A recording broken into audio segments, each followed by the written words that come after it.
Et bonjour tout le monde, ceux qui sont en présence et ceux qui sont à distance, celles. Merci beaucoup d'être venus à cette activité pour nous si importante. C'est midi étudiant. Mon nom est Isabelle Orellana et je suis directrice du Centre de recherche en éducation et formation relative à l'environnement et à l'éco-citoyenneté qui organise ces activités permettant de valoriser les travaux des étudiants qui sont accompagnés par nos membres, en fait, chercheurs. Et aujourd'hui, nous avons le plaisir d'accueillir 3 étudiantes de l'École de travail social de l'UQAM. Et puis, Sylvie Joachim, professeure de cette école, qui est chercheure régulière de notre centre de recherche. Et ça nous fait bien plaisir de pouvoir, en fait, renforcer ces liens qui ont été tissés à travers les temps entre nos domaines, en fait, qui c'est si pertinent, en fait, les préoccupations qui concernent, le rapport à l'environnement, les réseaux des relations, la façon de repenser, de reconstruire et le travail social qui se penche sur des interventions et des préoccupations d'ordre social qui sans doute sont en fait un lien étroit avec les questions environnementales. Travail social qui a quelque part assume aussi un rôle d'éducation, de sensibilisation, de conscientisation. Donc, voilà, ce sont de 2 domaines qui s'enrichissent mutuellement et puis aujourd'hui, on aura l'occasion d'entendre, justement les cas des recherches actuelles en deuxième cycle, en travail social. Et pour présenter de façon plus détaillée, puis plus précisément nos invités, nos 3 invités, je laisserai, ma collègue Sylvie Joachim, qui prendra les suites. Merci beaucoup, bienvenue encore et j'espère que vous aurez un bon moment de partage, des activités, en fait, qui se développent en travail social et qui ont une si grande pertinence, aussi pour le domaine de l'éducation relative à l'environnement. Merci Isabelle.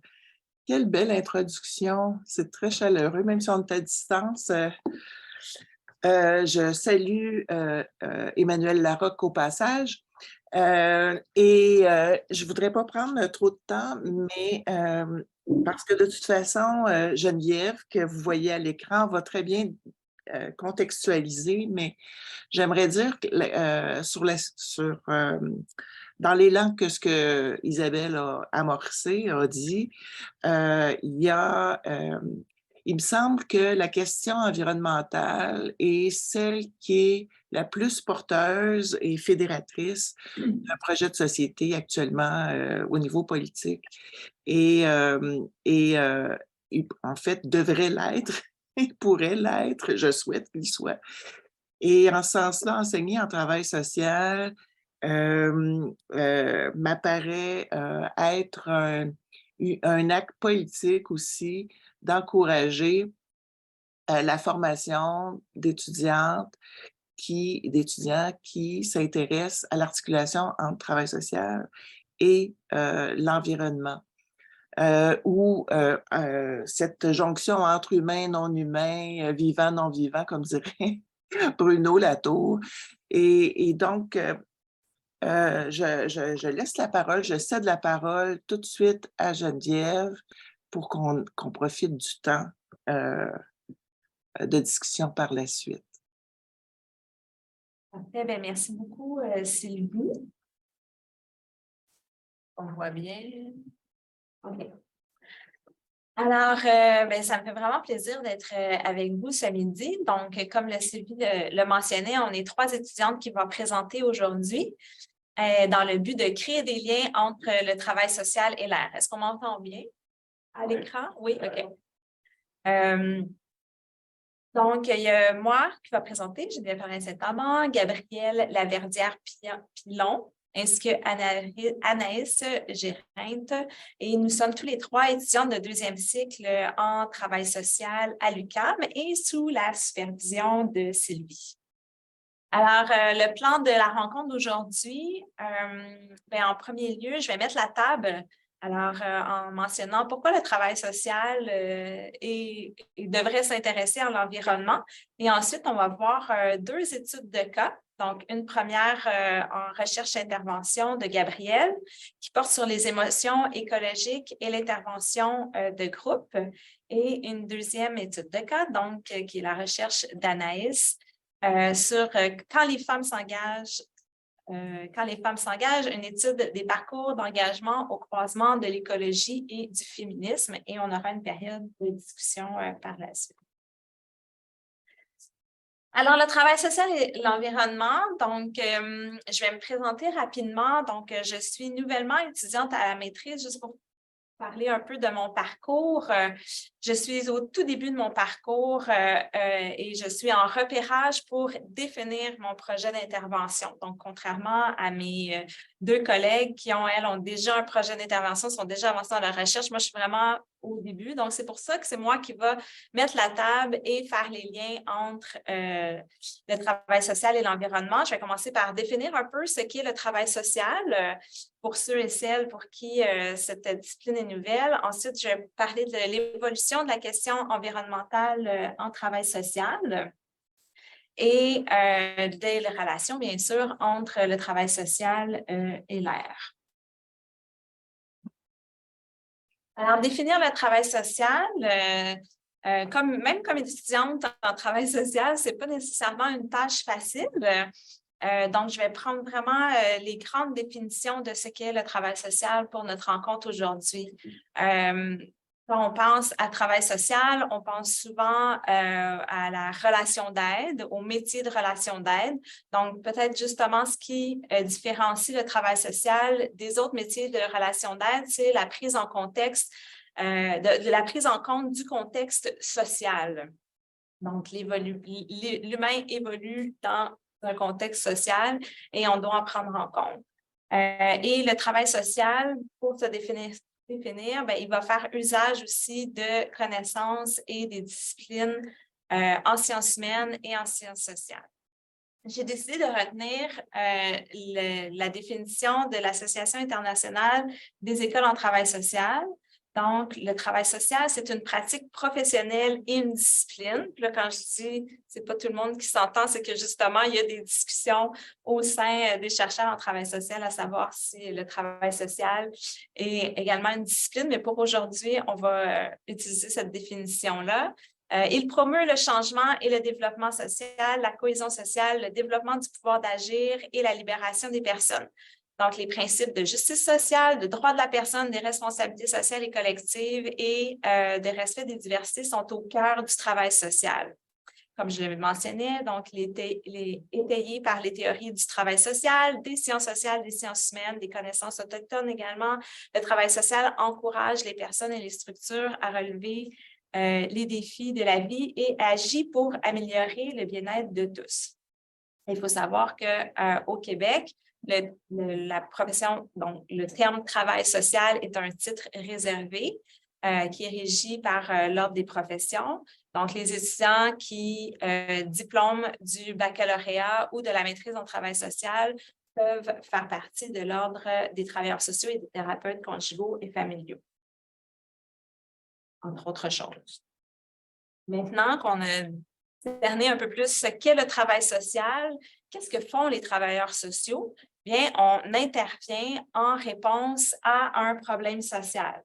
Un problème social qui est défini comme touchant un problème qui touche un grand nombre de personnes, qui est reconnu par une majorité d'acteurs et touchant un grand nombre de personnes requiert donc une réponse d'ensemble, contrairement à une intervention isolée et qui requiert également une action concertée. Et par qui et pour qui on intervient? Bien, on va intervenir auprès des individus, des couples, des familles, des groupes, mais également au niveau des communautés. Les travailleurs sociaux, on va les retrouver dans le réseau public, la santé, l'éducation. On va retrouver aussi dans le milieu communautaire et bien sûr, en pratique privée. Et comment le travailleur social intervient? Quelle est sa fonction? Comme on l'a vu dans la définition, donc le travailleur social est vraiment un médiateur entre l'individu et la société. Et là, c'est là que je vais faire un parallèle avec les acteurs en air. Donc, comme travailleur social, les travailleurs sociaux ont différents rôles. On va parler qui sont des avocats, défenseurs, des intercesseurs, protecteurs et tuteurs, des médiateurs, des négociateurs, formateurs, éducateurs, conseillers, des intermédiaires, des courtiers. Donc, tous ces rôles, c'est tous ces rôles que peuvent jouer les travailleurs sociaux. Il y a plusieurs rôles qu'on va retrouver aussi qui vont être joués par les acteurs en air. Et j'y reviendrai un peu plus loin. Alors maintenant, comment évolue la question environnementale en travail social, notamment au Québec francophone? Donc, comme je vous le disais, mon intérêt de recherche principal était vraiment l'articulation entre le travail social et le changement climatique. Donc, pour ce faire, j'ai fait un recensement des pratiques qui se fait en scientifique et académique ainsi que dans les milieux d'intervention pour mieux comprendre comment s'articule le travail social et l'environnement naturel. Donc, je vous présente ici l'évolution des objets de recherche sur la question environnementale. Donc, j'ai fait cette chronologie à partir de textes de chercheurs en travail social qui s'intéressent à la question. Donc, il faut comprendre que dans les années 60-70, donc, l'approche principale est vraiment une approche thérapeutique où on va mettre vraiment l'accent sur l'environnement social. Donc, je fais plutôt que l'environnement naturel. Donc, c'est vraiment plus l'environnement social qui est pris en compte. Au Québec, c'est vraiment dans les années 60 et 70 où là, il va y avoir une implication de l'action communautaire autour des enjeux environnementaux. Donc, puis cette prédominance-là des acteurs, des organisateurs communautaires et de l'action collective en environnement, en travail social est encore présente aujourd'hui. Ensuite, les travailleurs sociaux, donc les chercheurs en travail social sont intéressés à l'impact de la pollution dans les années fin des années 80, aussi à la question du racisme environnemental. La première publication d'importance qui traitait du travail social et d'environnement est arrivée en 1994 par un Américain. Et je dénote cette prédominance anglophone parce qu'il y a peu d'écrits, c'est le constat, c'est qu'il y a peu d'écrits en français et même au Québec. Il y en a de plus en plus, mais la prédominance est vraiment anglophone. Ensuite, à la fin des années 90, début 2000, il y a des chercheurs en travail social qui se sont intéressés à la spiritualité autochtone. Puis cette réflexion-là a été importante puisque ça l'a mené à une réflexion plus approfondie du lien justement de la question entre le travail social et l'environnement naturel. Et c'est vraiment au début des années 2000 qu'il y a eu un regain d'intérêt pour le travail social environnemental. Et toute cette ligne du temps-là, on peut vraiment la lier à la conjoncture sociale générale des préoccupations qu'on avait face au changement climatique, entre autres, mais aux enjeux environnementaux en général. Au Canada, donc, il y a un auteur important qui a écrit en 2003, donc, un livre sur l'écologie et le travail social. Il y a plusieurs autres auteurs un peu avant 2010, là, qui se sont intéressés à la question. Puis c'est là qu'on a commencé à voir dans les revues en travail social de plus en plus d'articles, de numéros spéciaux traitant de l'environnement et du travail social. En 2012, il y a, je le note là, il y a Lina Dominelli qui a écrit un livre qui s'appelle Green Social Work, qui est encore important chez les travailleurs sociaux qui s'intéressent à l'articulation travail social et environnement naturel. Dans mon repérage, j'étais allée rapidement aller voir qu'est-ce qui s'était écrit en français. Donc, comme je le disais, j'ai dénoté qu'il y avait moins d'écrits, mais il y a quand même des articles ou des numéros qui ont porté dans les revues qui sont mentionnées ici, qui sont des revues en travail social. Il y a aussi quand même des chercheurs, même s'il y en a peu en travail social, il y a quand même des chercheurs, des professeurs en travail social qui s'intéressent à l'environnement au Québec. Puis, les journées professionnelles de 2021 portaient sur la justice climatique. Mais ce qui est le plus intéressant, à mon avis, c'est tous les événements à venir. Donc, déjà cette année, il y a d'autres publications qui sont à venir. Il y a 3 colloques à l'ACFAS aussi qui traitent du sujet. Donc, rapidement, mon analyse de ce repérage-là, c'est que j'ai constaté qu'il y avait un intérêt marginal en environnement dans le milieu francophone, tant dans les intérêts de recherche que dans les cours offerts, tout ça, qu'il y a un accroissement de l'intérêt, par contre, dans les milieux de pratique et académiques, et que souvent l'intérêt pour l'environnement en travail social est souvent essentiellement en intervention communautaire, pas essentiellement, mais majoritairement, et que les travailleurs sociaux sont déjà engagés pour la justice sociale, sont déjà engagés dans des questions de justice sociale et donc, naturellement, la justice climatique s'insère bien dans leurs préoccupations. Comme mon sujet de recherche principalement sur la transition socio-écologique, quand on regarde justement les chaires de recherche qui s'intéressent à la transition socio-écologique, on va voir que les travailleurs sociaux sont présents, mais minoritaires. J'ai également fait un repérage de ce qui se fait dans les milieux de pratique d'intervention. Et encore là, comme pour les chaires de recherche, souvent le travail social va être minoritaire dans la formation des employés de milieux de pratique, mais de plus en plus présent. Aussi, ce nouvel enjeu-là, qui sont les enjeux environnementaux, dans la pratique de la profession, la pratique du travail social, demande l'implication de nouveaux acteurs. Donc, avoir une approche beaucoup plus interdisciplinaire et intersectorielle. Donc, c'est important de continuer de créer des liens comme on le fait aujourd'hui avec l'air. Les professionnels des réseaux publics et communautaires éprouvent vraiment le besoin d'accroître leur connaissance. Puis là, je pense que l'air peut vraiment avoir un apport important à ce niveau-là. Ils veulent accroître leur connaissance, bâtir aussi des nouveaux outils. Et le constat, c'est aussi que dans la pratique, il y a déjà beaucoup de choses qui se font en lien avec la transition socio-écologique, mais pas dans une perspective de justice climatique, mais de perspective de justice sociale. Donc, les actions sont là, c'est plus la base de réflexion qui est différente. Donc, les rôles en travail social, exploration des contributions développées en air. Un peu plus tôt dans ma présentation, comme on le voit dans le tableau ici, je mentionnais les différents rôles que peuvent jouer les travailleurs sociaux.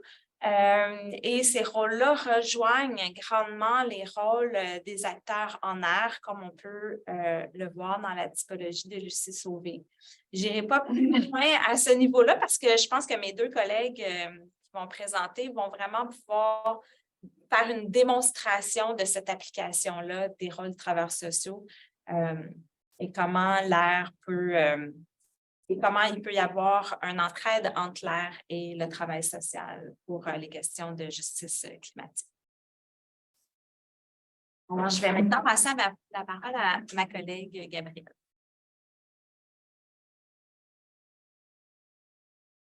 Bonjour, moi c'est Gabrielle Laverdière-Pilon. Aujourd'hui, je vais vous parler de l'intervention de groupe sur les émotions écologiques et de mon projet de recherche-intervention à cet effet. Donc, un petit plan de la présentation, de ma partie de la présentation d'aujourd'hui. Donc, on va parler d'éco-anxiété, d'émotions écologiques, de mon cadre théorique et méthodologique et des contributions qui peuvent être entrevues entre l'air et le travail social. Donc, l'éco-anxiété. Depuis les dernières années, on se rend compte qu'il y a vraiment un phénomène qui est en train d'être identifié d'éco-anxiété. Donc, ce serait plus de 50% des jeunes de 16 à 25 ans à l'international qui rapportent ressentir des émotions négatives face à la crise climatique et 75% des mêmes jeunes jugent que le futur est inquiétant. Au Québec, c'est le quart des adultes de 25 ans et plus qui présentent des manifestations d'éco-anxiété.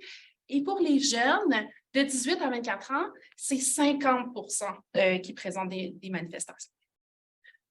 Donc, au Québec, l'intervention sociale face à l'éco-anxiété est encore à ses premiers balbutiements. Il y a un organisme communautaire du nom de Éco-Motion, qui a un programme Canon, qui est un programme qui se promène d'organisme en organisme et d'entreprise en entreprise pour faire de l'intervention de groupe très ponctuelle sur l'éco-anxiété et l'adaptation au changement climatique. Il y a également Lobe Vert à Québec qui offre du suivi individuel dans une approche systémique, encore une fois, autour des enjeux d'éco-anxiété. Dans le monde anglophone, il y a plusieurs initiatives citoyennes, plus ou moins autogérées, là, dont le groupe Carbon Conversations, qui est un programme qui s'inspire du programme des 12 étapes, sauf qu'il le réduit en 6. Et le principal but de ce programme-là, c'est d'adapter nos habitudes individuelles à la crise environnementale.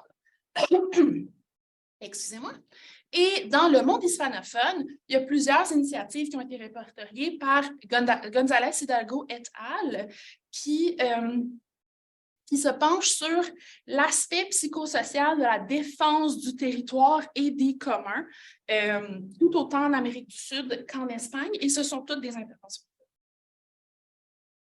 Donc, le concept d'anxiété, de quoi est-ce qu'on parle exactement? On parle d'un état de malaise psychologique et parfois physique de degrés variables caractérisés par l'appréhension d'une menace plus ou moins éloignée dans le futur et significativement associée à la catastrophe écologique elle-même perçue comme incertaine, difficilement prévisible et peu contrôlable.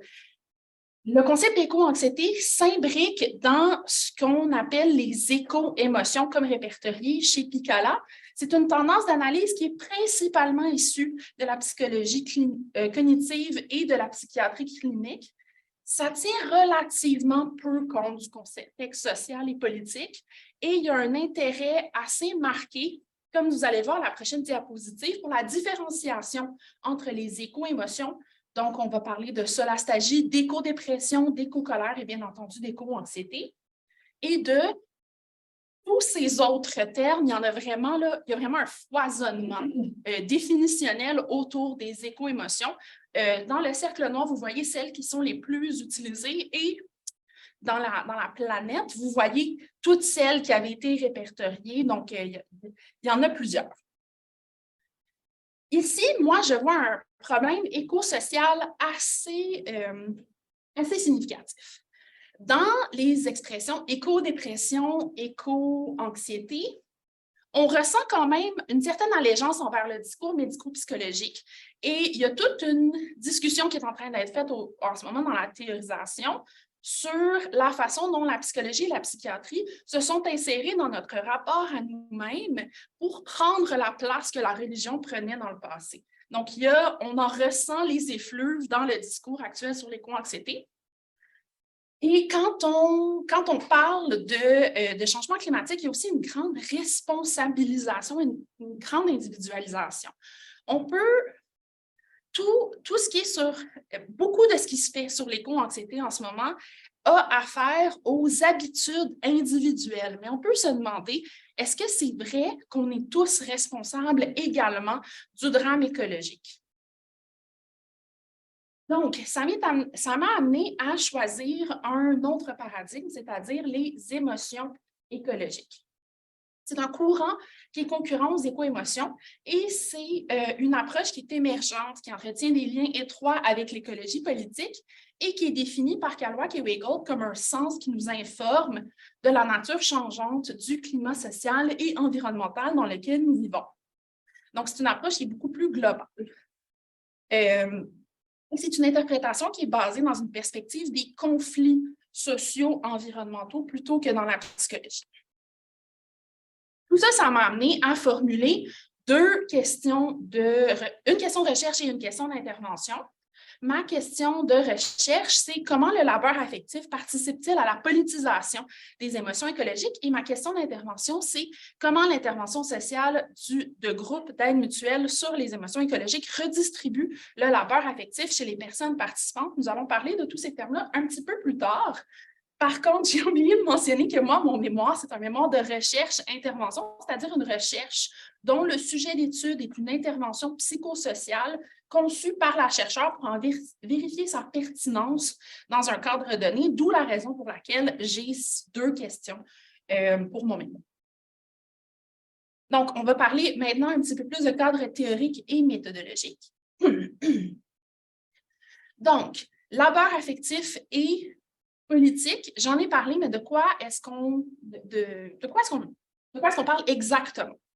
Donc, le labeur affectif, c'est un processus social et sensible qui vise à développer des façons de composer avec les sentiments associés à la destruction et à la dépossession du commun. Le travail affectif et émotionnel aussi, il faut noter que ce n'est pas réparti de façon égalitaire entre les genres et que l'essentiel repose sur les femmes. Et pourquoi est-ce que j'ai choisi de concevoir les émotions comme étant politiques plutôt que cognitives? Puisque selon moi, c'est parce que concevoir les émotions de façon politique et sociale permet de leur redonner légitimité et matérialité en examinant leur orientation vers l'action. On voit à quel point en ce moment, dans le discours, dans les médias, quand on parle de... Désolée, j'ai un chat dans la gorge. On voit à quel point parler d'émotions par rapport à la crise climatique, c'est quelque chose qui est souvent... Comment dire? C'est quelque chose qui est souvent décrié ou qui est ridiculisé, que d'avoir des émotions négatives par rapport à la crise climatique, c'est quelque chose un peu à discipliner. Mais ça, c'est une façon, dans le fond, que j'ai de remettre ça en contexte.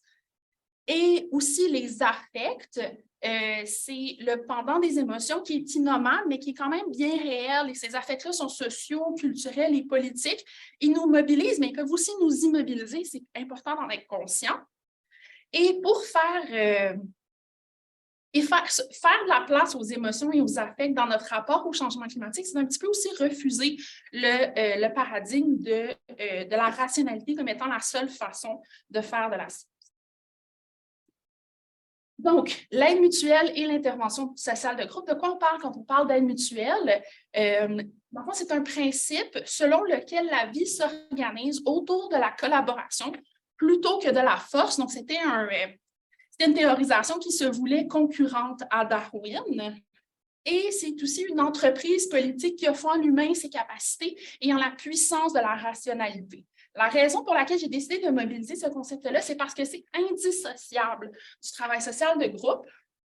Et c'est aussi un type d'intervention de groupe qui puise dans les forces des participants pour construire une atmosphère de groupe où tous sont invités à participer activement à la guérison émotive de tout un chacun, mais aussi pour déconstruire les relations de pouvoir et les relations hiérarchiques entre intervenants et intervenus.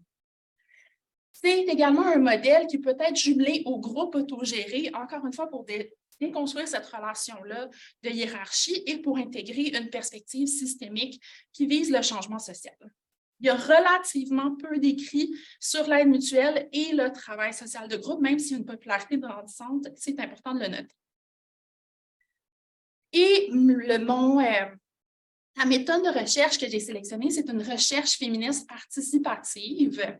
Quand on parle de recherche participative, on parle de processus séquentiel de réflexion et d'action avec les populations concernées, donc qui entretient une relation de bilatéralité entre chercheurs et personnes sur lesquelles on fait de la recherche, ou avec lesquelles on fait de la recherche plutôt.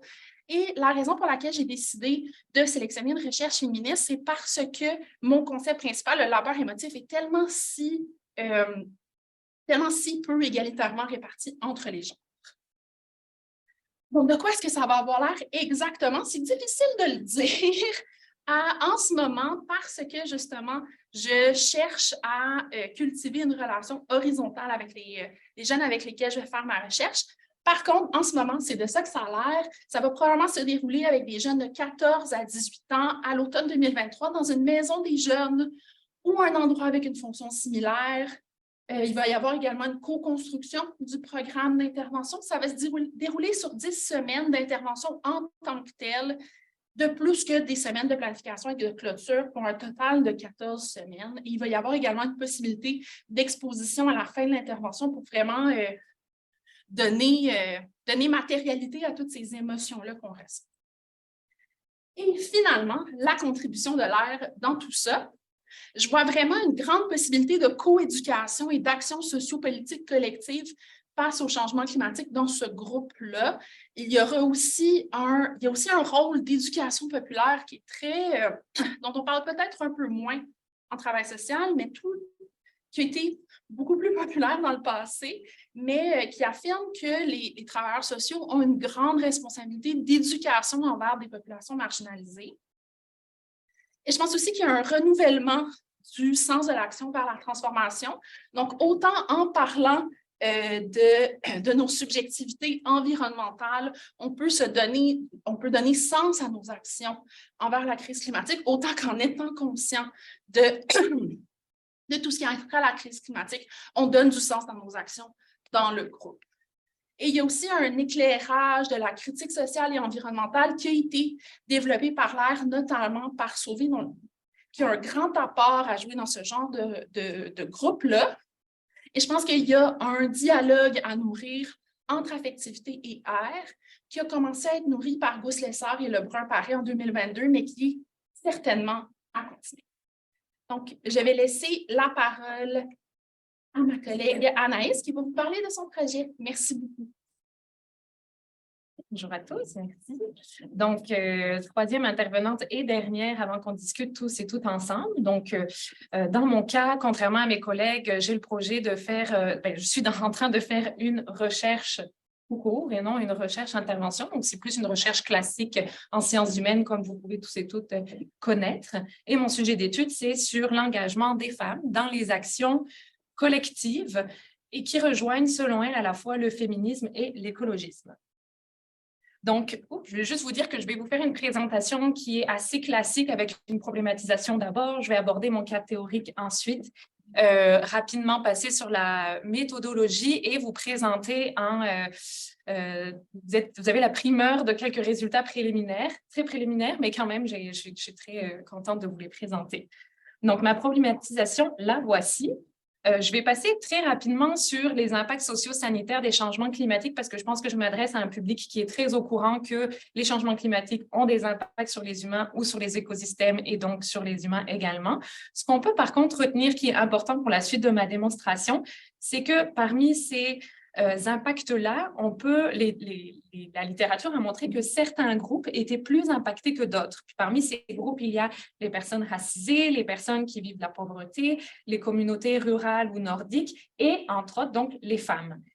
Elles sont plus impactées. Comment? Parce qu'elles ont une position dans la société qui les met un peu au croisement de plusieurs facteurs de vulnérabilité, que ce soit des facteurs d'ordre socio, économique, culturel, politique ou de santé. Je fais juste une petite parenthèse ici pour préciser que quand je dis le groupe femmes, il ne faut pas le voir comme un groupe homogène, mais bien hétérogène, parce que les femmes qui sont justement à l'intersection de plusieurs systèmes d'oppression, donc les femmes racisées ou autochtones, à faible statut économique, vont encore plus vivre ces effets des changements climatiques. Donc, les chercheuses ont donc déclarait que ce qui permettrait de contrebalancer ces inégalités face au changement climatique, ce serait que les femmes soient davantage présentes dans les organes de décision, les instances de décision, les actions qui sont relatives au domaine écologique, ne serait-ce que par souci de représentativité de leur réalité. Donc, je m'appuie beaucoup sur Williams et ses collaboratrices, puis elle propose de porter notre attention sur les cadres alternatifs où les femmes peuvent acquérir plus de pouvoir. Puis, j'amène un peu l'hypothèse que, selon moi, les actions collectives et citoyennes pourraient être justement l'un de ces cadres alternatifs qui seraient porteurs d'une meilleure représentation des femmes. Puis, j'ai continué dans ma problématisation en essayant de regarder, est-ce qu'au Québec, il y a des actions collectives où on peut voir déjà un certain intérêt entre les enjeux écologiques et les enjeux féministes. Puis, je vous donne 2 exemples très rapides ici. Par exemple, les Amis de la Terre ont ont rédigé un article en 2020 sur l'écoféminisme. Ils ont également fait une conférence de discussion sur l'écoféminisme en partenariat avec d'autres personnes. Puis, la coordination du Québec de la Marche mondiale des femmes en a même fait une de ses revendications principales, donc la justice climatique, en 2015 et en 2020 faisait partie de leurs revendications. Ils ont également fait des partenariats avec la QOCI sur la justice climatique féministe. Donc, lorsqu'on observe des alliances ou des convergences entre le mouvement écologiste et celui des femmes, moi, je m'interroge à savoir ce que les militantes actives dans les actions collectives au Québec ont à nous apprendre. Puis, je trouve ça intéressant donc de me pencher sur leur parcours individuel, sur leur pratique, sur le sens qu'elles donnent pour comprendre comment cette convergence s'est produite et prend forme dans leur quotidien. Ma problématisation, elle se poursuit avec finalement les liens avec le travail social, mais je vais passer rapidement là-dessus parce que Geneviève en a vraiment déjà un petit peu parlé, mais c'est vraiment par le rôle plus au niveau des collectivités et par les organisateurs, organisatrices communautaires que ça a une totale pertinence avec le travail social. Donc, ça m'amène une question de recherche qui est la suivante. Comment s'articule l'intersection des luttes féministes et écologistes dans les pratiques d'engagement des femmes? Et puis, je situe ça, des femmes qui sont actives dans les actions collectives au Québec francophone, parce que Geneviève nous l'a dit plus tôt, il y a peu de choses qui sont faites au niveau francophone.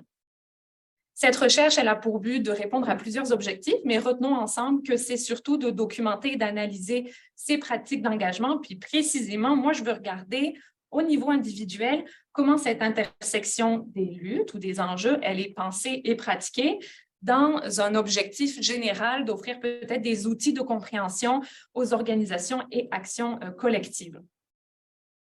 Ça m'amène au cadre conceptuel. Donc, si vous retenez ma question de recherche, on peut quand même la diviser en 2 parties. D'abord, je parle d'intersection entre enjeux féministes et écologistes, puis je parle aussi des pratiques d'engagement. Donc, pour répondre à ces 2 questions-là, je suis allée chercher 2 concepts et je vais essayer de les faire intervenir ensemble.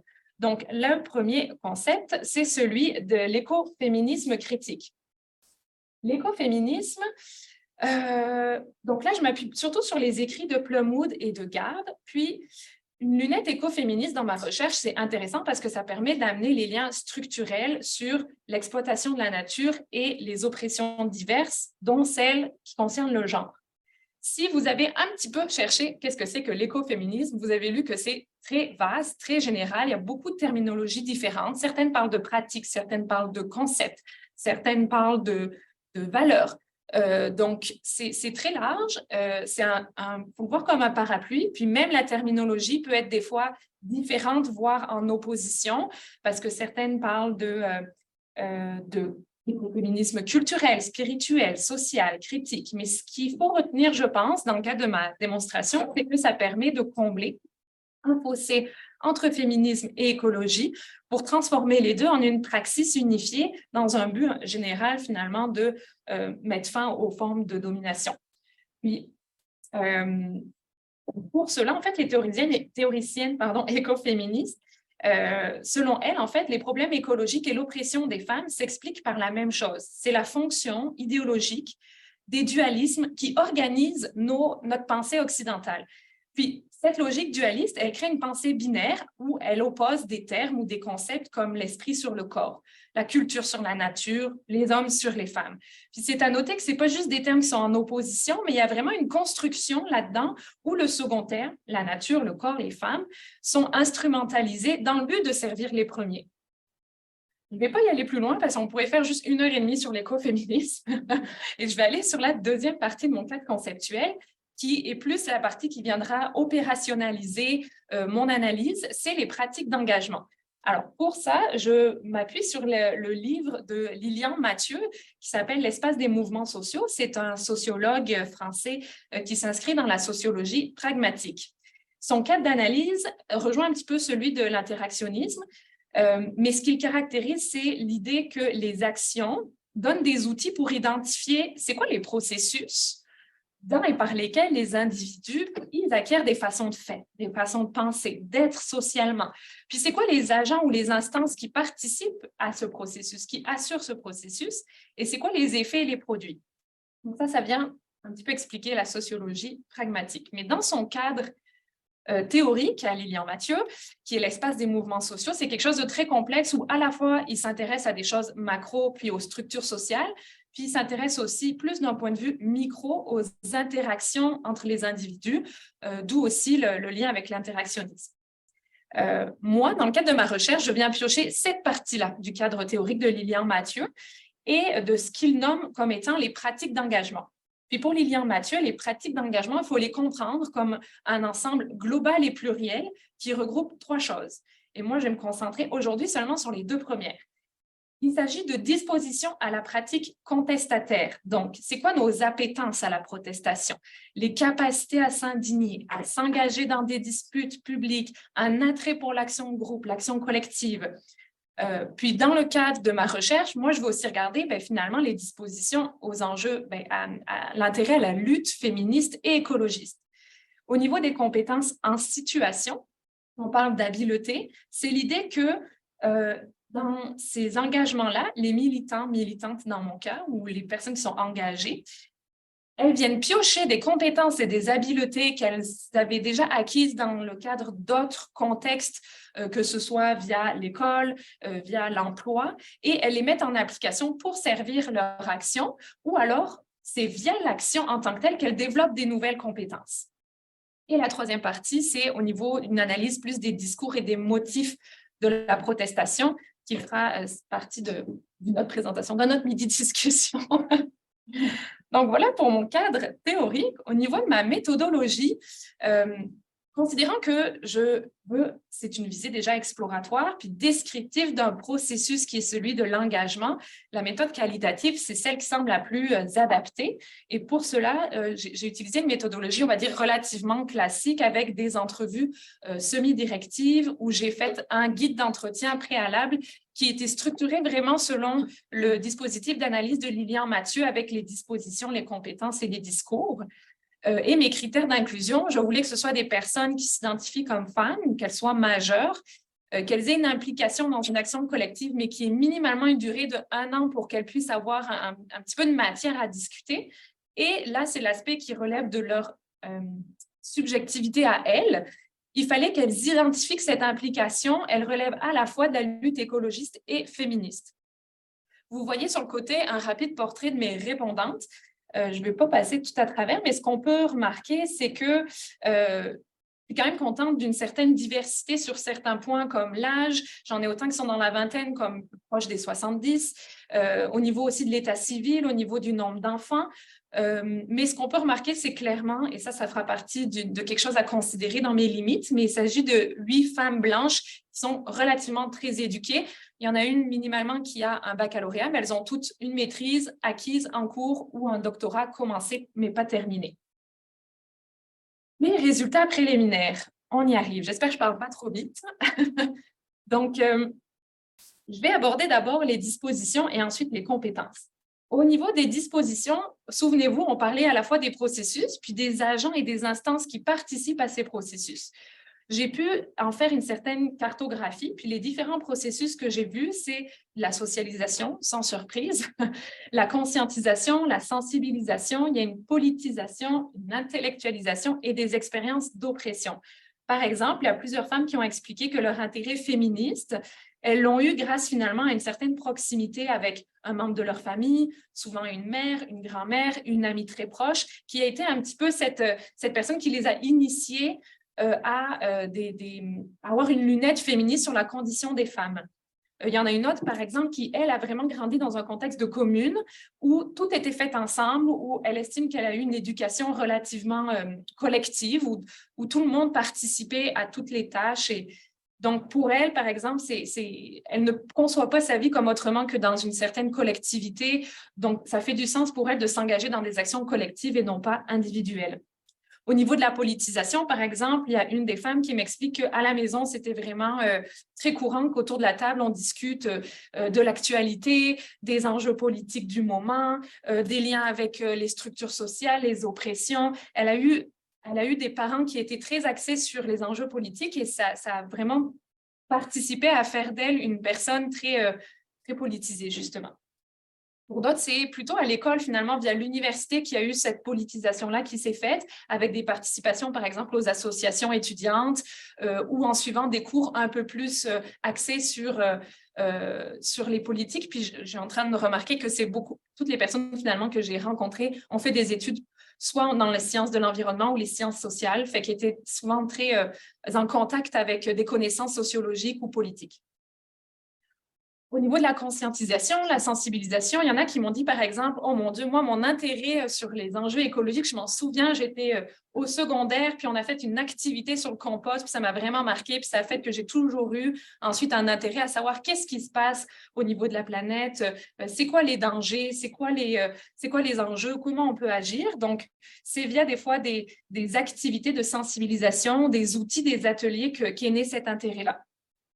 Ce que j'appelle les expériences d'oppression, c'est que certaines ont vraiment expliqué que c'est via des expériences très personnelles et à la fois très corporelles, elles l'ont ressenti, qu'elles ont vécu des situations finalement d'oppression sexiste selon le genre, que ce soit via une éducation genrée différenciée selon leurs frères, soit en observant des choses différentes à l'école. L'une des répondantes, par exemple, a fait sa scolarité aux États-Unis et observé que si on était un étudiant minimalement bon dans les sports, on pouvait avoir accès à des bourses qu'on n'avait pas forcément accès autrement et que ça crée un genre de double standard au niveau des opportunités. D'autres ont vécu des situations de pauvreté qui ont fait que ça a vraiment allumé sur, bon, on n'est pas tous à la même enseigne, on n'a pas tous les mêmes possibilités, fait que ça a créé vraiment un souci une prise de conscience déjà que tout le monde n'est pas sur la même longueur d'onde puis vit des inégalités. Puis ce que j'ai appelé vivre et ressentir, c'est très préliminaire, mais je trouve que ça parle quand même, c'est que pour certaines, ce qui est quand même assez parlant dans leur parcours, c'est que des fois, il y a eu un événement qui a un peu chamboulé leur conception puis qui a vraiment été un moteur plus tard à la suite d'implication collective. Et beaucoup m'ont parlé d'expériences de voyage. Que ce soit des expériences qui étaient plus positives parce que ça leur a permis d'avoir accès à une nature, à tout ce que ça apporte de beauté, de réflexion, qui font du plein air, des choses comme ça. Et donc avoir un souci de protection de cette nature-là. Et d'autres qui ont plus eu des expériences, on va dire, entre guillemets, négatives parce qu'elles étaient face à une dégradation environnementale, à de la pollution très palpable, très concrète, à des destructions environnementales, à des situations de sécheresse extrême. Fait que ça a été pour beaucoup un événement vraiment déclencheur pour ce qui est des intérêts, on va dire, écologiques. Et il y a d'autres événements qui, elles, sont plus de nature d'action collective, qui ont été aussi très parlantes pour leur parcours, parce que certaines ont participé à la grève étudiante de 2012, d'autres ont participé à la marche du pain et des roses, d'autres ont participé à des mouvements suite à la crise économique de 2008. Puis pour elles m'ont vraiment expliqué qu'il y a eu un avant puis un après, et c'est là qu'elles ont commencé, pour certaines, à avoir eu des premières expériences de mobilisation et des expériences qui étaient positive. Puis là, je fais un peu un lien avec ce qu'a expliqué Gabriel plus tôt, c'est que beaucoup m'ont parlé des émotions. J'ai aimé faire ça, c'était stimulant, c'était valorisant, j'ai eu du plaisir, c'était beau à voir. Ou d'autres me disaient, mon Dieu, de voir cette dégradation, ça a fait peur, ça a créé des inquiétudes, je me suis dit qu'il fallait agir. C'est vraiment... donc, les émotions sont étaient très présentes pour motiver un engagement. J'ai pris beaucoup trop de temps. Bon, les compétences. Alors, les compétences, on se souvient que selon le dispositif de Lilian Mathieu, il est question de compétences qui sont actualisées, donc développées dans d'autres contextes et réappliquées et adaptées au contexte d'implication actuel ou qui sont développées via l'implication en question. Donc, ici, vous voyez une liste de toutes les compétences que les personnes m'ont citées dans le cadre de leur pratique, et certaines sont plus des habiletés cognitives, d'autres des habiletés pratiques. Je pense que le plus clair, c'est de vous donner, par exemple, 3 exemples de comment des compétences ont pu être actualisées et certaines sont apparues via leur implication. Donc, si on prend l'exemple de Judith, elle a pu dans le passé évoluer dans un contexte professionnel où elle était amenée à travailler beaucoup sur des enjeux juridiques de questions de droit au travail en lien avec le droit des femmes. Puis, elle était amenée à faire un travail d'analyse de ces lois-là, puis de vulgarisation pour ses collègues. Puis, en ce moment, elle est active dans une action collective où elle est amenée à réutiliser ces compétences-là, mais en lien avec les lois sur l'environnement, avec les lois sur les enjeux de produits toxiques et les conséquences sur la santé des femmes, entre autres. Donc, elle a pu réutiliser ces compétences-là dans le cadre de son action. Fabienne, elle a travaillé longtemps dans le milieu de l'environnement et de l'urbanisme. Donc, elle y a travaillé, oui, c'est ça. Elle avait déjà observé qu'il y avait peu de femmes dans son contexte professionnel. Elle a également vécu aussi des expériences sexistes, mais elle n'avait pas forcément apporté une lunette féministe sur les enjeux écologiques. Mais via son implication actuelle, qui est vraiment plus, on va dire, politique, c'est son implication-là qui l'a amené à avoir une analyse différente, puis à développer vraiment plus une lecture autre des enjeux écologiques. Puis au niveau des compétences, dans son emploi, c'était quelqu'un qui était amené à faire beaucoup de gestion, de gros projets, beaucoup d'équipes à gérer, des gros budgets à gérer. Puis son organisation actuelle est une petite organisation avec peu d'employés. Puis en tant que membre du CA, elle est amenée vraiment à travailler à tout. Donc la gestion, ressources humaines, coordination, recherche de financement, c'est des choses qu'elle a déjà fait dans le passé, qu'elle a pu mettre à profit dans cette implication-là. Et enfin, l'exemple d'Héloïse. Elle a été impliquée dans le passé dans le cadre d'un stage et ensuite d'un emploi dans une organisation féministe en lien avec la lutte à la pauvreté. Et leur moyen d'action à cette organisation-là, c'était par l'éducation populaire et l'action collective. Donc, elle a vraiment baigné là-dedans pendant plusieurs années. Puis là, elle a changé d'emploi, puis elle s'est orientée vers un organisme en agriculture urbaine. Puis, elle utilise finalement ces outils-là de capacité d'éducation pour sensibiliser la population à des questions comme le compost, comme le recyclage.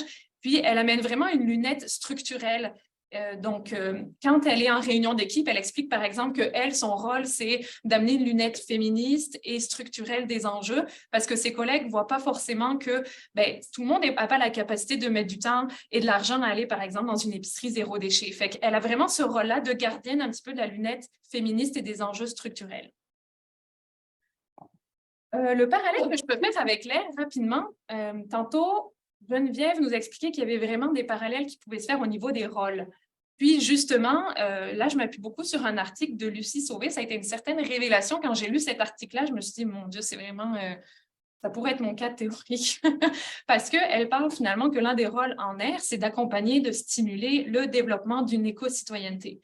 Mais pour permettre aux personnes de tendre vers cette éco-citoyenneté, elle explique qu'il est nécessaire de développer certaines compétences. Elle parle de compétences critiques, éthiques et politiques. Déjà là, on peut voir vraiment des liens qui peuvent être faits avec mon cadre théorique.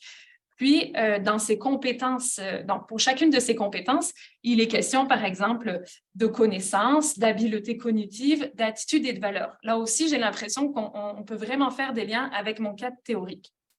Comme je pense que j'ai pris beaucoup trop de temps, je vais juste vous donner l'exemple finalement des compétences critiques. Quand elle parle des connaissances, par exemple, ça veut dire, dans le cadre de mes répondantes, elles ont acquis des connaissances sur les enjeux féministes ou écologiques via leurs études ou via une lecture de l'actualité, des rapports comme le GIEC. Au niveau des habiletés cognitives, elles ont vraiment un regard critiques, elles amènent des analyses, elles font des synthèses. Quand on repense à Judith qui fait des synthèses sur la loi, sur les impacts de la loi, puis dans le cadre aussi de leur action, elles sont amenées à construire un argumentaire pour pouvoir ne serait-ce que faire des demandes financières. Et en termes d'attitude ou de valeur, elle prend l'exemple d'avoir un certain scepticisme, une curiosité, elle parle d'un souci de rigueur, une justesse, puis ça, je ne l'ai pas nommé, mais c'est vraiment transversal dans presque toutes mes entrevues. Mais là, ça aborde un peu plus les motifs, mais elle me parle beaucoup d'intérêt, de volonté d'avoir une cohérence entre leurs actions et leurs souhaits, ou entre leurs actions individuelles et leurs actions collectives, ou même entre leurs choix professionnels et leurs valeurs très intrinsèques.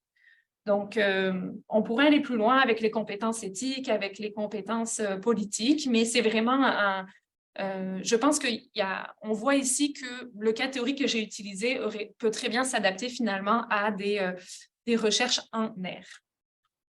En conclusion, c'est une conclusion peut-être un peu générale, mais j'ai envie de dire que toute personne qui peut jouer un rôle finalement d'éducation, de soutien ou qui cherche à mobiliser des forces, on comprend qu'il y a un intérêt à comprendre comment les personnes, elles développent des appétences, des connaissances ou des compétences, que ce soit en lien avec l'environnement ou autre, parce que ça permet de reconnaître des savoir-faire chez ces personnes, des savoir-être qui vont être transférables, qui vont être transversaux selon les enjeux et qui vont amener les personnes vers une éco-citoyenneté féministe ou minimalement une certaine émancipation.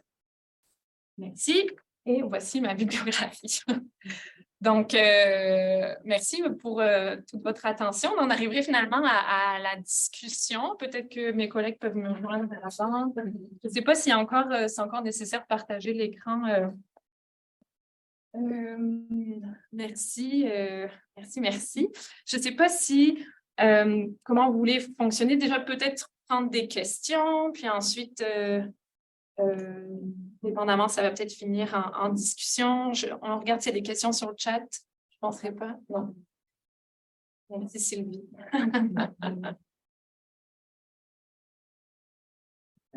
Moi, je commencerai. Mais d'abord, merci beaucoup pour la présentation. C'était vraiment super intéressant, super vraiment en résonance avec plusieurs questions qui sont vraiment d'actualité, je pense, en éducation relative à l'environnement. Moi, je trouve ça super intéressant de voir comment deux de vos projets se déploient. J'ai vraiment hâte de voir aussi, Geneviève, comment ça se passe pour le tien par la suite. Évidemment, bon, l'invitation est lancée. Tout ça, si jamais vous voulez une prise 2 pour une deuxième rencontre, ça serait vraiment apprécié de pouvoir connaître le développement de vos projets respectifs. Moi, j'aurais peut-être une question pour toi, Anaïs, comme on vient de finir avec ton projet, parce que ça a été abordé un peu, je ne me souviens pas si c'est Geneviève ou Gabriel qui a parlé du rôle d'éducateur. Je pense que c'est Geneviève, du rôle d'éducateur puis formateur du travailleur social. Puis évidemment, c'est un des rôles qui moi, me touche le plus, parce que ça correspond vraiment à nos intérêts éducatifs. Puis, dans ton projet, en fait, là, tu nous parles finalement de personnes engagées dans une perspective écoféministe, dans des mouvements sociaux, comme ça. Je me demande, quelle est la place du travail social, par exemple, dans les pratiques que tu es en train, toi, d'observer, parce que je ne l'ai pas senti, en fait, ou je n'ai pas bien saisi, excuse-moi, ma naïveté, je connais très peu le rôle du travail social dans notre société, je dirais au sens large, fait que c'est peut-être un peu naïf comme question, mais ça m'aiderait à comprendre. Pas de souci. Mais en fait, là, le lien et le rôle, où on peut voir le travailleur social dans ma recherche, il est à deux endroits. Puis c'est assez parlant aussi dans les personnes qui ont répondu à mon appel, c'est parce que certaines sont travailleuses sociales. Donc, c'est par leur rôle que finalement, en elles-mêmes, se définissent leur implication comme une implication sociale et militante, même si elles reçoivent un salaire dépendamment de cette action-là. Pour elles, c'est intrinsèquement lié. Puis, donc, tout au long de leur parcours, finalement, ma recherche a permis de leur faire réaliser à quel point il y a des compétences. Et elles avaient des positions qui leur permettaient peut-être de s'engager dans cette voie-là, puis des compétences mises en application. Fait que, ne serait-ce que déjà dans une certaine introspection personnelle et professionnelle pour ces personnes-là, d'être capable de croiser les enjeux. Des fois, c'est tellement vaste le travail social qu'on peut se développer des compétences en lien avec, par exemple, la protection de l'enfance, mais tout le reste, ça nous est complètement étranger. Mais finalement, elles sont l'exemple qu'on peut s'engager dans d'autres milieux et utiliser des compétences déjà acquises et que ça peut être aussi plus profitable à la société de voir qu'il y a des choses qui sont liées puis que ça permet de réunir plusieurs mouvements, plusieurs coalitions pour porter un message un peu plus largement. Mais aussi en tant que TS, comme on l'a expliqué, notre rôle d'éducation, ça va être, j'allais dire, ça va être très commun en action collective et en groupe, mais tout à fait aussi dans des interventions individuelles. C'est ce que je viens de dire, tout le temps. Ça peut être utile de faire de l'éducation. Puis là, c'est plus si j'ai un rôle d'organisatrice communautaire. Donc, j'accompagne un groupe militant, par exemple, à faire valoir leurs revendications ou à trouver des partenariats, des choses comme ça. Mais ça peut être de moi, avoir en tête que les personnes qui sont en face de moi ont des connaissances, ont des habiletés, ont des compétences, être capable de les identifier, être capable de les mettre à profit. Donc, ça peut être aussi dans mon rôle d'éducatrice de Ça permet de bien connaître, autre que juste regarder un CV un peu académique. OK, ben, tu as fait des études en sciences de l'environnement, fait que toi, tu dois être bon pour ça, mais peut-être qu'il y a d'autres expériences dans son parcours qui font que cette personne, sa force va peut-être être dans ce rôle-là, ou elle va en développer d'autres. Donc, c'est aussi pour, je dirais, parce qu'en travail social, les outils qu'on utilise aussi, c'est beaucoup les plans d'action. Donc, on a des objectifs d'intervention, puis on met des moyens face à ces objectifs-là et on utilise pour ça les forces des personnes et leur environnement social, ce que la société, les institutions nous permettent aussi, les outils comme les aides financières, les choses comme ça. Fait que tout ça ensemble fait qu'on va pouvoir acquérir viser certains objectifs. Donc, c'est pour aussi aider les travailleurs sociaux à être plus peut-être sensibles à définir ces compétences-là. Est-ce que ça répond? Ben oui, vraiment, c'est vraiment 2 dimensions importantes là, que je ne voyais pas. Merci. Je pense qu'on a une question sur Zoom d'Emmanuel Larocque. Ah, est-ce que c'était une erreur? Non, c'est moi. Je viens de baisser. OK.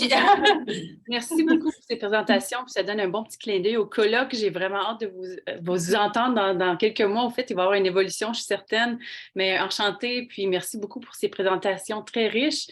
J'ai beaucoup aimé les visuels en passant. Là, ça l'aide à comprendre aussi. J'avais une question, en fait, pour Geneviève. Je pense à gauche, c'est ça, Geneviève? Oui, parfait. Je voulais savoir, en fait, quand tu as fait ta revue de littérature sur le travail écosocial, est-ce que tu voyais des nuances, justement, quand on parle plus du travail écosocial transformateur plus récemment, qui n'était pas vraiment là avant, je ne sais pas, 2017-2018. Est-ce que tu voyais vraiment des nuances à ce niveau-là? Parce que tu ne l'avais pas mentionné, mais tous les écrits qui proviennent plus de l'Australie, qu'est-ce qui est centralisé comparativement à les écrits qui proviennent de l'Amérique du Nord, tout ça, est-ce que je voulais juste t'entendre parler, voir si toi, instinctivement, tu avais vu des différences assez flagrantes ou si c'était pas mal entre les différents mouvements, puis... Oui, bien, je ne me suis pas rendue aussi loin dans mon analyse. Donc, moi, je suis vraiment au début du processus, là, donc oui, ça va être à faire, par contre, pour pouvoir différencier ces différents mouvements-là de pensée, mais je ne me suis pas rendue là dans mon analyse. Mon analyse était plus conceptuelle, temporelle, donc de voir où dans le temps il y a eu des événements importants, puis où dans les régions du monde aussi. Là. Donc oui, il y a l'Australie, j'ai peu le citer, mais il y a l'Australie, donc et en Amérique du Nord, ici au Canada. Puis mon constat, c'est plutôt le fait que dans le milieu francophone, il y avait peu de choses qui étaient... Mais pour ce qui est de l'analyse du contenu, c'est à venir. Fait que peut-être une prochaine présentation.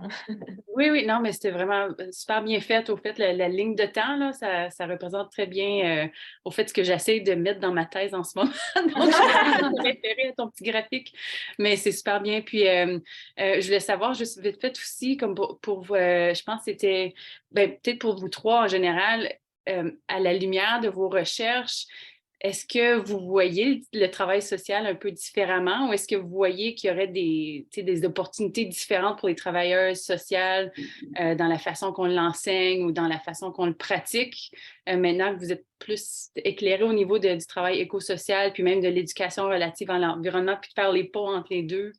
Ce serait quoi les différences? Peut-être si vous en avez une ou deux à remarquer, c'est juste curieuse.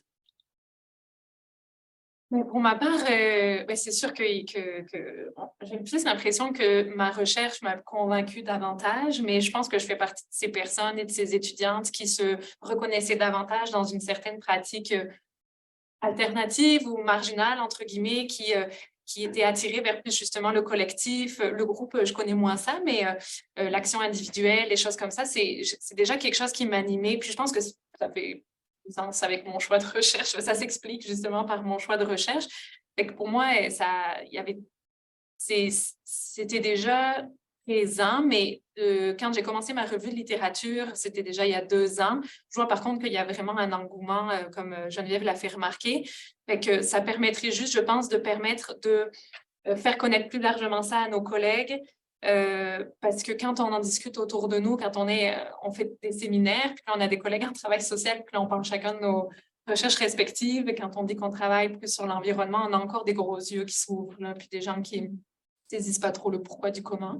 Fait que minimalement, ce que je vois dans une différence suite à moi, ce que je mène comme recherche, c'est de donner d'autres exemples que cet intérêt à se plonger dans l'écologie.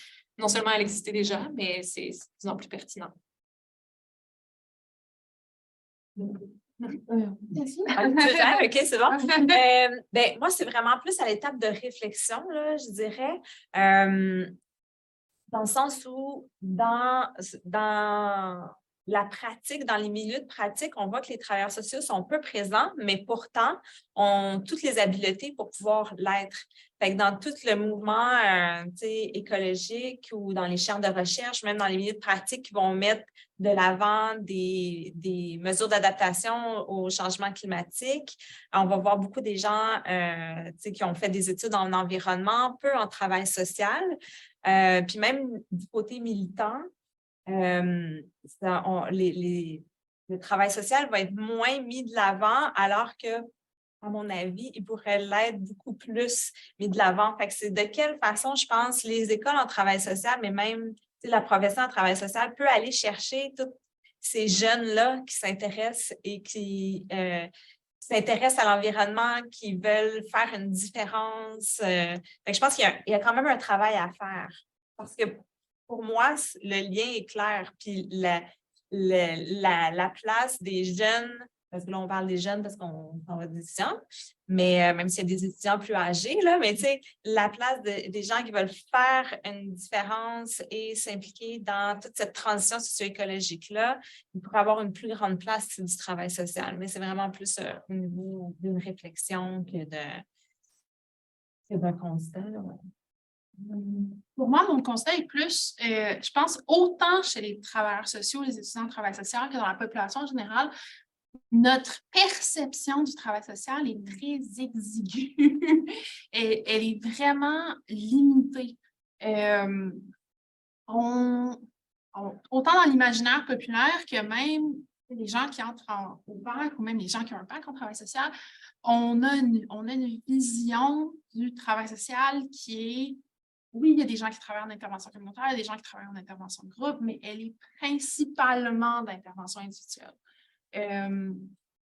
Et c'est quelque chose qui me frappe à chaque fois que je parle de subjectivité environnementale. Les gens ont, même des collègues, puis je comprends tout à fait ça, qui ont un petit peu plus de difficulté à faire le lien. Donc, je pense que toutes les trois, on travaille à poursuivre un agrandissement du champ du travail social. Je vois qu'il y a une autre question de la part de Mélanie Champoux. Ben oui, je vous écoutais avec beaucoup d'intérêt parce que j'avais une question très semblable à celle d'Emmanuel dans mon petit sac à questions, mais bon, je pense que ça mériterait qu'on continue d'en parler, qu'on parle de l'ordre, qu'on parle des pédagogies, qu'on parle de plein d'affaires, mais disons que pour le temps qui nous reste, je vais vous poser une autre question, puis peut-être que j'ouvrirai aussi à Sylvie, parce que c'est quand même une question que je ne sais pas à quel point vous avez pu voir ça dans notamment Geneviève, c'est ça, dans ta revue. En fait, quand j'ai lu, moi je suis une étudiante en éducation en passant, puis j'ai rencontré Emmanuel, puis j'ai fait des liens aussi entre l'art et le travail social, donc je n'avais pas vraiment de culture académique en travail social avant il n'y a pas longtemps, mais à travers ma récente recension, entre autres, j'ai remarqué qu'il y avait comme...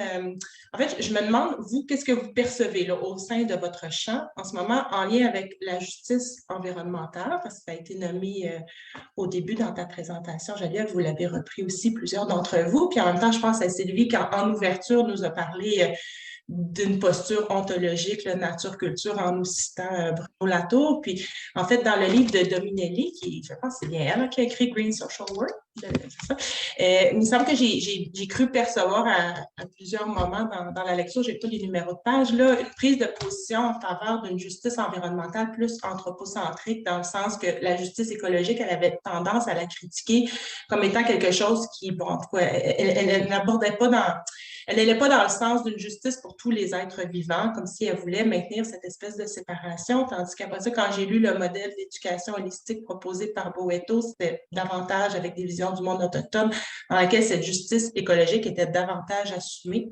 Donc, je me demandais, vous, en milieu québécois ou à travers tout ce que vous avez lu, quelle est cette posture, là, qu'on pourrait dire? Je peux commencer. J'avais pas remarqué ça chez Dominielli. C'est quelqu'un que je mobilise peu, tout simplement parce que le travail social vert se penche plus sur la question des catastrophes, et pour tout ce qui est subjectivité, ça se mobilise moins bien. Par contre, moi, c'est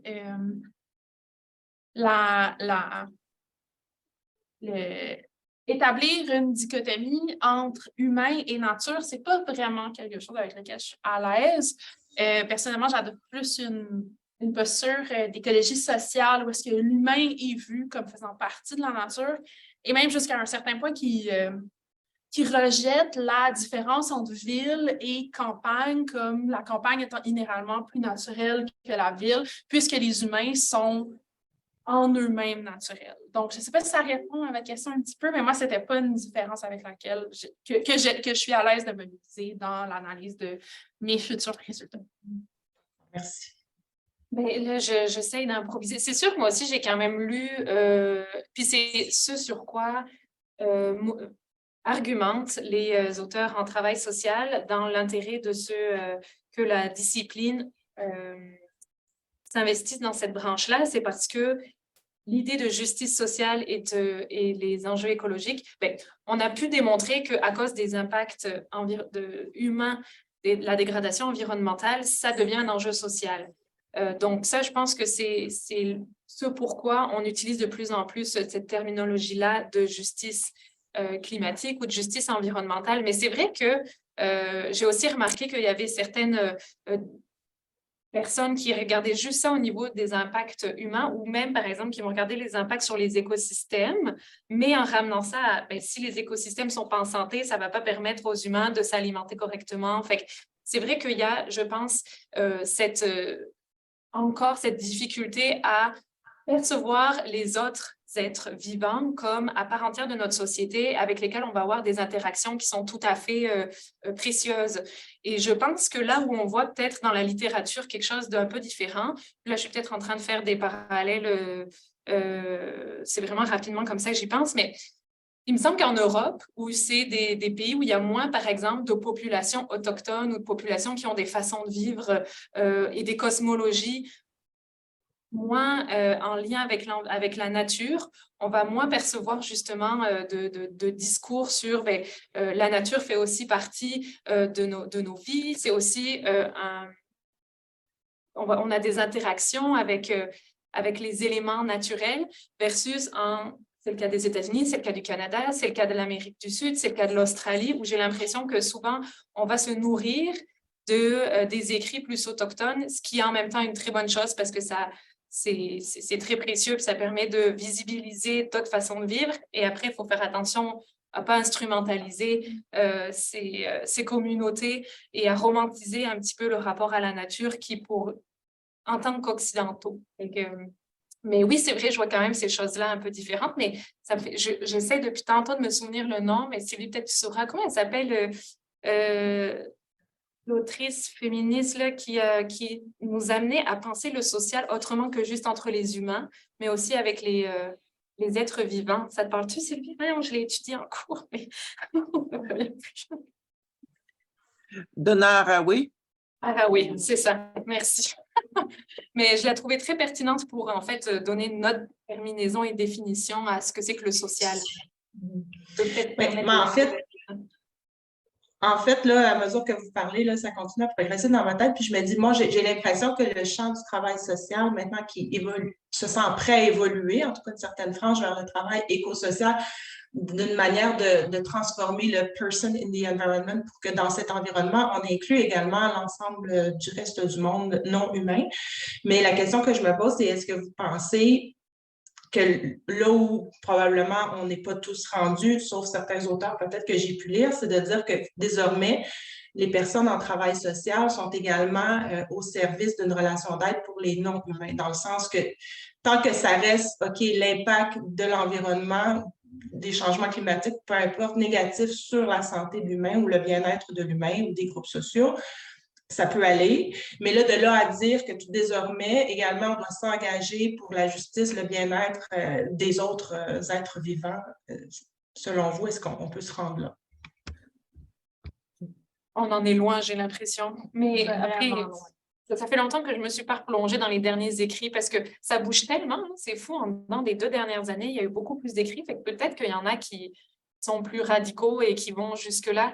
Puis ça serait certainement la solution à faire, justement. Mais je n'ai pas souvenir d'avoir lu pas en travail social. Sylvie, toi, tu as des références? Bien, c'est sûr que ça évolue, puis les questions qui ont été posées sont extraordinaires parce que ça nous amène en amont de ce qu'est le travail social et des définitions ou des pratiques du travail social. Et je trouve que par ailleurs, juste pour le bénéfice, je travaille sur la relation, en tout cas sur les usages des technologies numériques en travail social. Alors, du non-humain et du non-vivant. Alors, c'est pour ça un peu qu'au passage, je citais Bruno Latour. On pourrait parler aussi de Michel Calon, mais ça nous aide, ce sont des auteurs, entre autres, qui nous amènent à déconstruire, à dépasser les catégorisations qui sont dites naturelles dans la société. Et on pourrait penser, entre autres, aux normes de genre que les études féministes ou queer nous amènent à repenser, à reconstruire et à ne pas dichotomiser. Mais la question environnementale, justement, à ne pas dichotomiser environnement social et environnement dit naturel. On pense aussi aux dichotomies entre action et réflexion qu'on fait très largement, alors que ce n'est pas un a priori naturel, mais qu'on a construit aussi cette différenciation-là entre action et réflexion, théorie et pratique. Et donc, on est dans cette voie-là, dans cette mouvance de déconstruction pour repenser le travail social. Et oui, effectivement, le travail éco-social contribue encore à être subversif par rapport aux définitions du travail social. Mais je vais en profiter pour féliciter Geneviève, Gabrielle et Anaïs. Extraordinaire, je suis très, très contente. Beaucoup. Merci. Je ne sais pas s'il y avait des dernières questions qu'on n'a pas vues. Ben, j'avais peut-être un petit dernier élément de réflexion, tu sais, par rapport à ce que aux réflexions de Mélanie, mais en travail social, on a la particularité que l'enseignement du travail social, les pratiques du travail social sont régulées par un ordre professionnel et une série d'autres organismes qui prescrivent les pratiques et curriculum à faire. Donc, on est quand même sous un ordre professionnel, mais pas en ce moment, mais on va probablement amener à l'être éventuellement sous un ordre professionnel dont le slogan, c'est l'humain avant tout. Donc, ici, quand on commence à dire qu'il faut inclure le monde non-humain, le reste du vivant et le reste du non-vivant, on représente quand même une faction, pour le dire de façon très grossière, insurgente du travail social et assez marginale. Donc, j'espère qu'un jour, on va pouvoir dépasser ça. L'humain avant tout, c'est un peu... ça peut être interprété comme un petit peu réducteur, mais clairement qu'on a encore beaucoup de chemin à parcourir. Oui, Isabelle Orellana? Oui, ben, en tout cas, je voudrais remercier au nom du Centraire ces excellentes présentations qui nous touchent profondément et qui nous amènent à mettre en évidence la nécessité de plus en plus d'urgence d'un dialogue. Donc, le dialogue nécessaire entre les champs des savoirs, entre les disciplines, mais au-delà des disciplines aussi, les dialogues des savoirs qui intègrent des savoirs traditionnels, des savoirs d'expérience, savoirs des sens communs, savoirs ancestraux, etc. Et je crois qu'on est rendu à une étape de notre existence en tant que société où la réalité nous interpelle tellement fort, le défi est tellement énorme au regard de la situation critique à qui nous assistons que nécessairement on a repensé nos rapports au savoir, mais les savoirs même et comment on les interrelationne de façon à assurer une plus grande pertinence d'intervention. Et nos réflexions, je dirais, de plus en plus, sans doute, tendent à établir ces convergences et à mettre en évidence la complémentarité et l'effet synergique des domaines. Et je crois que vos présentations, en vous entendant, en tout cas, je me sentais tellement dans le domaine de l'éducation relative à l'environnement pleinement aussi. Donc, je sens qu'il y a un sens qui s'est construit autour de cette préoccupation fondamentale qui est l'existence humaine au sein de la trame de vie et auprès des vivants et non vivants, que, en fait, à partir de chacun des regards, on tente d'intervenir, d'agir afin de produire les transformations qui s'imposent. Et puis, vous avez évoqué plusieurs approches, en fait, qui vous interpellaient, l'approche critique, l'approche politique du travail social, et tout en établissant des liens avec ces mêmes approches en éducation relative à l'environnement. Puis on voit qu'il y a vraiment des parallèles tellement importants et significatifs entre ces domaines. Alors, en tout cas, c'est sûr qu'il y a beaucoup de questions qui ont été abordées, questions de justice sociale, justice environnementale, l'écoféminisme. On n'a pas parlé d'éthique de la sollicitude, mais probablement que aussi ça interpelle certains d'entre vous. Et la question de la déconstruction nécessaire aussi des visions puis des approches afin de vraiment nous repositionner, puis nous assurer d'en agir plus pertinent par rapport au contexte. Et toutes les questions d'injustice sociale qui sans doute ne peuvent pas être considérées et abordées sans tenir compte de la réalité environnementale qui nous touche. En tout cas, on pourrait parler de ces rapports femmes, corps, territoire et ces multiples oppressions qui subissent les femmes ou que subissons les femmes, et puis comment donc aborder ces multiples oppressions à partir d'une compréhension de cette complexité et en même temps des interrelations entre un phénomène et l'autre. Alors voilà, de l'écoféminisme, sans doute, on a une grande source d'inspiration là-dedans, énormément, qui apporte un regard plus frais, nouveau, je dirais aussi, autant vers les problématiques et que vers les possibles pistes de solutions, en tout cas.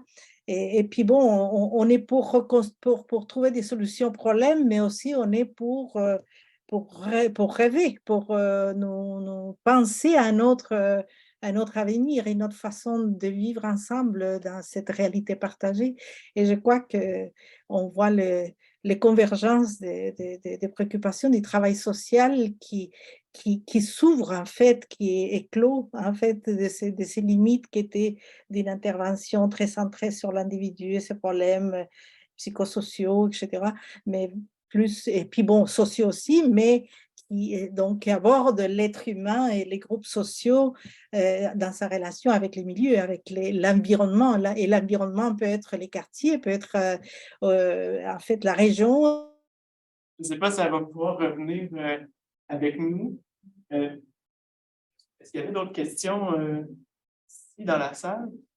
Bon, son question, si je vous remercie, vous féliciter pour la présentation, c'était vraiment inspirant et c'est intéressant pour moi. Parce que, comme vous savez, je suis éducateur social et en Espagne, c'est qu'on a partie plus intervenant du travail social. En Espagne, c'est pareil, le travail social, c'est plus la gestion administrative des dossiers et tout ça dans le service social.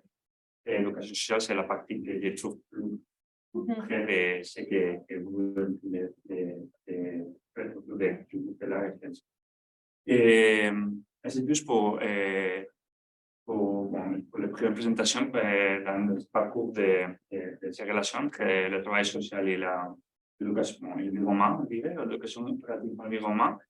Et je voudrais juste quelques apportations de l'Espagne. Et c'est un contexte que je ne sais si tu ferais quelques apportations par rapport à ces relations.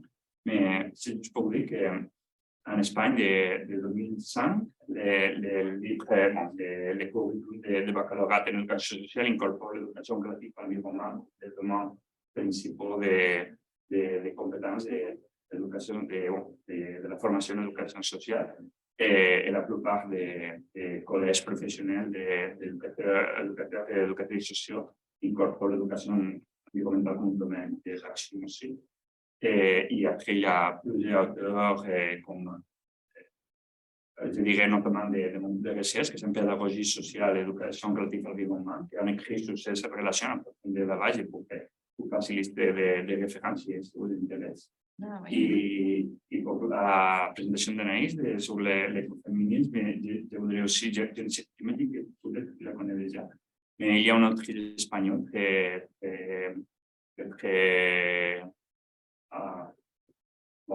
influençant dans reconnu, oui,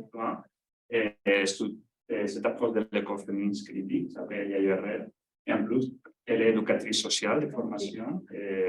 Et maintenant, elle est chargée de professeur d'éducation relative à l'environnement dans l'Université d'Istan en Espagne. Alors, elle maîtrise bien toutes ces relations et elle a une approche écoféministe très, très forte et elle écrit beaucoup sur ces questions. On peut dire que c'est la base théorique de cette débat en Espagne, c'est l'apporter pour elle. Je recommande vivement. Je sais pas quand elle écrit en espagnol, mais... Je vais me replonger dans mes cours. Quel est l'auteur encore? Yayo, avec Y-A-Y-O, Herrero, avec H. C'est ça, je vous le recommande vivement parce que vraiment, c'est la grande référence à cet égard. Merci, je vais voir ça.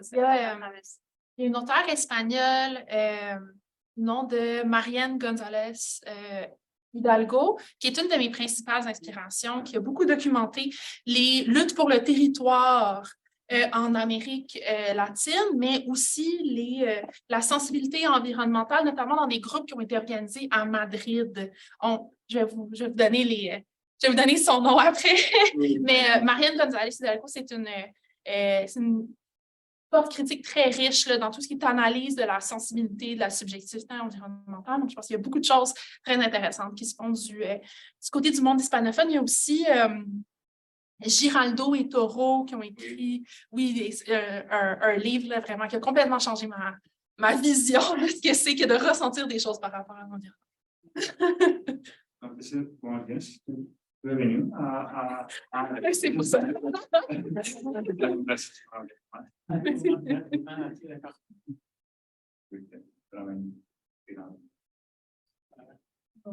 Je pense que c'est tout le temps qu'on avait aujourd'hui, malheureusement.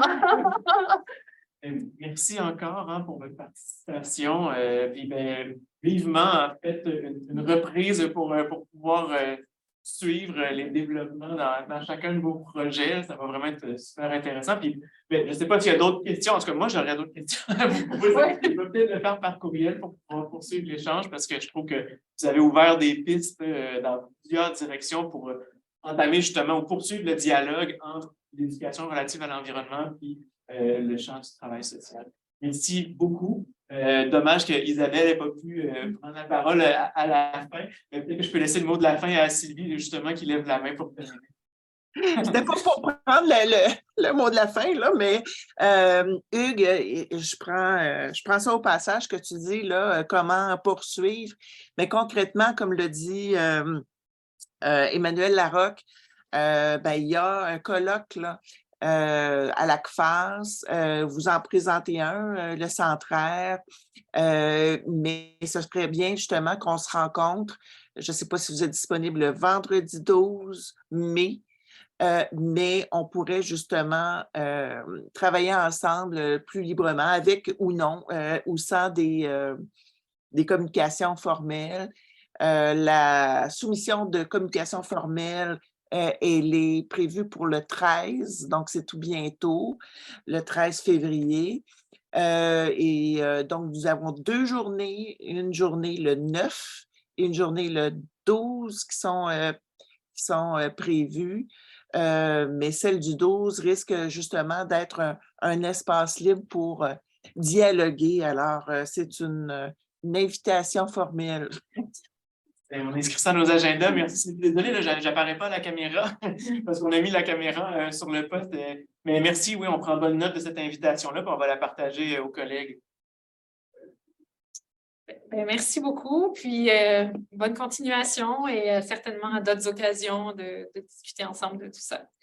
Bonne journée. Merci tout le monde. Au revoir.